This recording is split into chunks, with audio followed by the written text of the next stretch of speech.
दोस्तों कैसे हैं आप सभी सभी अच्छा कर रहे होंगे। मैं बताऊं मैं भी बहुत अच्छा हूँ। वीडियो अच्छा लगे तो CKD stock market news channel को सब्सक्राइब कर लेना, साथ ही बेल आइकन बटन को प्रेस कर देना। चलिए शुरू करते हैं। आज मैं आपके सामने ऐसे म्यूचुअल फंड की बात कर रहा हूं जहां पर एक छोटा सा इन्वेस्टमेंट भी एक बड़ा कॉर्पस खड़ा कर सकता है। और ये म्यूचुअल फंड उन लोगों के लिए बहुत बेहतरीन हो सकता है जिनका एज 35 प्लस है, साथ ही साथ जिनका एज 20 प्लस है वो लोग इस म्यूचुअल फंड को एज अ सेफेस्ट साइड ले सकते हैं। क्योंकि आज जो मैंने कैटेगरी चुनी हुई है आप थंबनेल पर ऑलरेडी देख सकते हैं। फिलहाल अभी मैं बताता हूं कि मैंने लार्ज कैप को चुना है। जब भी लार्ज कैप की बात आती है तो म्यूचुअल फंड के अंदर रिस्क काफ़ी कम माना जाता है as compare to small cap. ठीक है, अगर मैं इसके रिटर्न की बात करूं तो इसका देखो एक साल में रिटर्न आया है 4.29% के कंपाउंड करके आया है। 3 साल में बात करेंगे तो 22% का CAGR दिया है। 5 साल में बात करेंगे तो 13.5% के आसपास का CAGR है। और मैक्सिमम बात करेंगे तो 13.89% का CAGR मैक्सिमम दिया है। जबकि स्टॉक मार्केट आप देख सकते हैं कितना ज़्यादा प्रेशर में आजकल चल रहा है। सोच के देखो, जब स्टॉक मार्केट के अंदर बुल रन स्टार्ट होगा तब ये रिटर्न कितना ऊपर जाके आपको अच्छा सा रिटर्न दे सकता है। अगर मैं इस म्यूचुअल फंड के NAV की बात करूंगा तो देखिए 46 रुपये का NAV है, जो कि दिखाता है कि NAV भी काफ़ी कम है, जिससे आपको यूनिट ज़्यादा अलॉट हो सकते हैं। जो लोग यूनिट पे यकीन रखते हैं उन लोगों को ज़्यादा यूनिट के लिए ये म्यूचुअल फंड उनके लिए देख सकते हैं। उसको एक बार रिटर्न की बात करेंगे तो यार ऑलमोस्ट 14% का CAGR मैक्सिमम। और जबकि मैं मैक्सिमम बात कर रहा हूँ तो ऑलमोस्ट इस म्यूचुअल फंड को 10 साल हो चुके हैं। सोच के देखो यार, 10 साल में 13% का CAGR। इवन अगर 5 साल में भी बात करोगे तो और इन्वेस्टर्स को चाहिए क्या, सेफ्टी साइड। आपके इन्फ्लेशन को भी इस म्यूचुअल फंड ने बीट करा, साथ ही साथ आपको फिक्स डिपॉजिट को भी ऑलमोस्ट बीट करते ही हुए ही देखने को मिला। कहीं ना कहीं आपकी करेंसी भी एप्रिसिएट होती है इस म्यूचुअल फंड के साथ साथ। यही रीज़न है कि वैल्यू रिसर्च ने इसको लार्ज कैप कैटेगरी में 5 आउट ऑफ 5 रेट किया है। तो आप इसके रिटर्न से भी देख सकते हैं। फिलहाल कुछ चीज़ें और जानने को रहेंगी। अगर मैं इसके फंड मैनेजर की बात करूंगा तो देखो श्रीदत्ता भांडवालदर जी एंड विशाल मिश्रा साहब, ये 2 फंड मैनेजर रहेंगे इस म्यूचुअल फंड के अंदर। तो देख सकते हैं कितना खतरनाक म्यूचुअल फंड है। और रिटर्न भी देख सकते हो क्या धमाकेदार इस म्यूचुअल फंड ने दिया है। ऑलमोस्ट पूरा ग्रीन सिग्नल है। केवल 1 महीने में बात करेंगे तो थोड़ा सा नेगेटिव आया है, पर कोई डरने वाली बात है नहीं। क्योंकि म्यूचुअल फंड हो या स्टॉक मार्केट हो, केवल फिक्स डिपॉजिट में जहां आपका रिस्क वेरी हो लो रखा जाता है, तो रिस्क समझना बहुत जरूरी है। चाहे आप किसी भी टाइप के इन्वेस्टर हो, किसी भी एज पर आप इन्वेस्टमेंट करना चाहते हो, कभी भी स्टॉक मार्केट के अंदर आप एग्रेसिवली जंप मत करना। एक रिटर्न पैसा तो आपका बनेगा, किसी भी अच्छे शेयर में पैसा तो बनेगा, पर जब आप एग्रेसिवली जंप कर जाते हो स्टॉक मार्केट के अंदर तो होता क्या है, हो सकता है 2 साल आगे की वैल्यूएशन आप आज दे दो। ठीक है, तो इस रीजन से आप बचें। क्योंकि साथ ही साथ आपके पास उस समय जब स्टॉक बाई चांस नीचे चला जाता है 10-20%, तो क्या करते हो आप उसको एक्यूमुलेट करने की कोशिश नहीं करते हो। तो ये रीज़न है। ठीक है, तो कोशिश करें जितना भी आपके पास फंड पड़ा हो उसका 50% ही इनिशियल वे में डिप्लॉय करें, और उसके बाद फर्दर स्टॉक अगर करेक्ट करता है तो आप उसको एक्यूमुलेट करने की कोशिश करें। अगर ऊपर जाता है तो चलने दो भाई, मज़ा तो आ ही रहा है वैसे भी।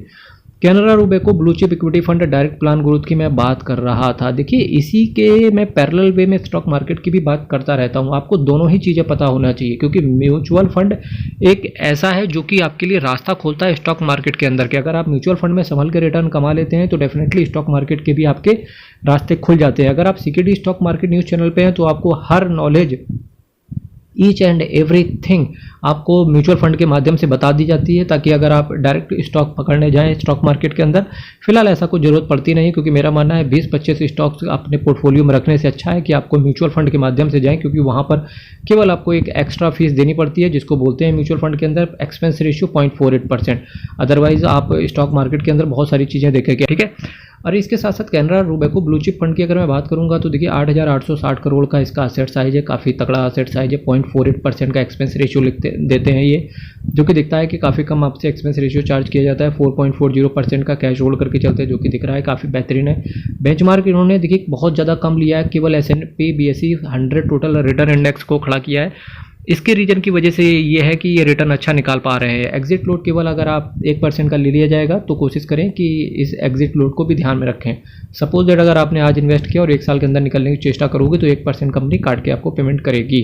ठीक है, इसी के साथ साथ चलिए आओ कुछ बात करते हैं अंडे का फंडा, दैट मीन्स किस सेक्टर की बात करेंगे और किस शेयर्स में आपका पैसा रहेगा, इनकी बात कर लेते हैं। अब देखिए अगर मैं कैनरा रूबेको ब्लू चिप की बात कर रहा हूं तो फाइनेंस में इन्होंने सबसे ज़्यादा टारगेट किया है। तो डेफिनेटली भले ही लार्ज कैप पर इन्होंने HDFC बैंक के अंदर जरूर इन्वेस्ट किया होगा। क्या ऐसा किया है अभी मैं बात कर लूँगा चल के। और फिलहाल अगर मैं फाइनेंस में बात करूँगा तो 34.5% के हिसाब से इन्होंने डिप्लॉय किया है फंड को। और उसके साथ साथ जो इन्होंने एसेट का एलोकेशन जो सेक्टर वाइज किया है, दूसरे नंबर पे इन्होंने प्रायोरिटी रखी है टेक्नोलॉजी की 12.01% का, फिर energy, consumer staples, automobile, health care, cash hold कुछ करके चलते हैं जो कि मैं ऑलरेडी ऊपर आपको बता चुका हूँ। उसके बाद construction, communication, capital goods, materials और मटेरियल साझा services, metals and mining, consumer discretionary, textile, insurance और कुछ केमिकल सेक्टर में आपका पैसा रहता है। इसी के साथ साथ आइए चलिए शेयर्स की बात कर लेते हैं। देखिए HDFC बैंक सबसे ऊपर रखा गया है और सबसे ज़्यादा स्टेक HDFC बैंक पर ही है। तो डेफिनेटली HDFC बैंक अगर 2000 क्रॉस करता है इस 2023 के अंदर तो डेफिनेटली एक अच्छा रिटर्न इस फंड के पास भी आएगा। HDFC bank, ICICI bank, Infosys तो देख लो यार क्या है कि, और इन्फोसिस मेरे हिसाब से 1000 रुपये पर आ जाना चाहिए, बाकी देखते हैं क्या होता है। रिलायंस इंडस्ट्रीज़ और State Bank of India, Axis Bank, Larsen and Toubro, ITC, TCS, Bharti Airtel, Hindustan Unilever, UltraTech Cement, Bajaj Finance, Sun Pharmaceutical, Maruti Suzuki, Kotak Mahindra Bank, Housing Development Finance Corporation, NTPC, Mahindra and Mahindra and Cholamandalam Investment and Finance Company, SCL Technology, Titan Company, Max Health Care, ABB India, Tata Motors, Abbott India, United Spirit, Page Industries, Bharat Electronics, Avenue Supermart, Tata steel, SBI life.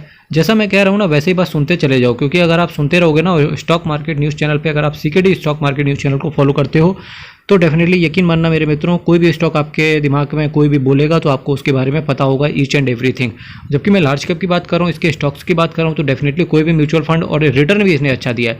तो definitely ये सारे mutual funds ने अच्छा, इन सारे mutual funds के अंदर जो ये शेयर्स हैं काफ़ी तगड़ा रिटर्न दिया है। साथ ही साथ मेरे मित्रों कहना चाहूँगा आपसे कि 2000 सब्सक्राइबर का मेरा यहाँ पर एक टारगेट चल रहा है, जो कि केवल आप सब्सक्राइब बटन पे टिक करके पॉसिबल हो पाएगा। तो डेफिनेटली आप चैनल को सब्सक्राइब कीजिए और मैं आपके लिए इतने ही तगड़े each and everything her mutual fund के बारे में, और रात को 8:30 बजे मैं स्टॉक का अनबॉक्सिंग करने आता हूं, तो ये चीज़ें आपको पता चलती रहेंगी। CKD stock market news channel पर बने रहिए। इसी तरीके से आप अपना प्यार बनाए रखिए इस चैनल पर। SBI life insurance, IndusInd bank, Indian hotels, siemens, PI industries, Bajaj auto, Gujarat gas, सोना BLW precision, Hindalco, Tata consumer, gland pharma and emphasis limited, ये कुछ शेयर्स हैं। इसी के साथ साथ अगर मैं कुछ और बात करूं तो फिलहाल मैं यहाँ पर अल्टरनेट देने की कोशिश नहीं करूँगा लार्ज कैप कैटेगरी में, और लार्ज कैप कैटेगरी का एक म्यूचुअल फंड का इन डेप्थ एनालिसिस कल फिर मैं आपके लिए लेकर आऊँगा। और अगर मैं एसेट मैनेजमेंट कंपनी की बात करूँ तो क्योंकि अब फंड के बारे में बात कर ली है तो उससे पहले पता होना चाहिए कि इसके पिताजी कौन है। तो आपको पता होना चाहिए, अभी मैंने बच्चे की बात को कर ली, यानी कि फंड की बात तो कर ली, चलिए पिताजी की भी बात कर लेते हैं। अगर मैं इसके एसेट मैनेजमेंट कंपनी की बात करूं कैनरा रोबेको की, तो आप देख सकते हैं काफ़ी छोटा सा फंड हाउस है जो कि 62,471 करोड़ का AUM मैनेज करता है। AUM का मतलब होता है एसेट अंडर मैनेजमेंट। 79 स्कीम को टोटल ये मैनेज करते हो। तो मेरा भी यही मानना है यार, थोड़ी सी स्कीम पकड़ो, इन्वेस्टर्स को अच्छा रिटर्न दो, तो डेफिनेटली आपका AUM भी आगे बढ़ेगा। मेरे मित्रों कल फिर मिलेंगे, चैनल सब्सक्राइब करना मत भूलना। तब तक के लिए बहुत बहुत धन्यवाद।